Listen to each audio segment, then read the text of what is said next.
Hello friends, நம்ம ஷார்ட்ஸில் என்ன பார்க்க போகிறோம் அப்படின்னா, அனாயன்ஸில் படிக்கிற நவம்பர் டிசம்பர் 2024 ஸ்டூடெண்ட்ஸ் உங்களுக்கான ஃபர்ஸ்ட் செமஸ்டருக்குரிய last exam PSPP problem solving and python programming GE 3151 இந்த பேப்பர் வந்து இன்றைக்கி எக்ஸாம் இருக்கும். ஸோ எல்லாருக்கும் ஃபஸ்ட்டு ஒரு பயம் இருக்கும், எப்படி கேட்பாங்க அப்படின்னு சொல்லிட்டு. மெஜாரிட்டியாக ஈஸியாக தான் கேட்பாங்க. ஆனால் நீங்கள் ப்ரோக்ராமேட்டிக்கில் கொஞ்சம் கான்சென்ட்ரேட் பண்ண பாருங்கள். தியரிட்டிக்கெல்லாம் மனப்பாடம் பண்ணிட்டு இருக்கீங்க அப்படின்னாலும் கொஞ்சம் ப்ரோக்ராமேட்டிக்கில் அந்த சிண்டெக்ஸ்லாம் எப்படி எழுதுறது அப்படிங்கிறத ஜென்ரலாக பார்த்து வச்சுக்கோங்க. ஒரு கொஸ்டினை நீங்கள் அப்ரோச் பண்ணுறீங்க அப்படின்னாலே அந்த கொஸ்டினில் நீங்கள் டிஃப்ரெண்ட்டாக ஏதாச்சும் வந்து பண்ணீங்க அப்படின்னா தான் மற்ற பேப்பரோட உங்கள் பேப்பர் கொஞ்சம் நல்லாயிருக்கும். ஸோ அதனால் எந்த கொஸ்டினில் தான் அதோட பேசிக் ப்ரோக்ராம்ஸோ இல்லை சிண்டெக்ஸோ எழுத பாருங்கள்.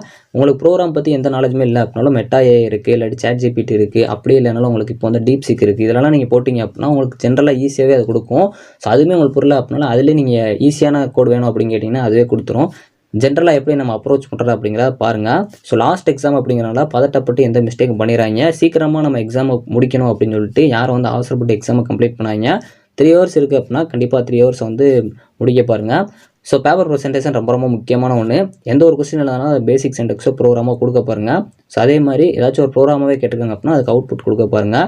So all the best friends. எல்லாரும் எக்ஸாம்ஸ் லாஸ்ட் எக்ஸாம் எல்லாருமே லாஸ்ட் எக்ஸாம்ஸ் நல்லா பண்ண பாருங்கள். All the best. Thanks for வாட்சிங்.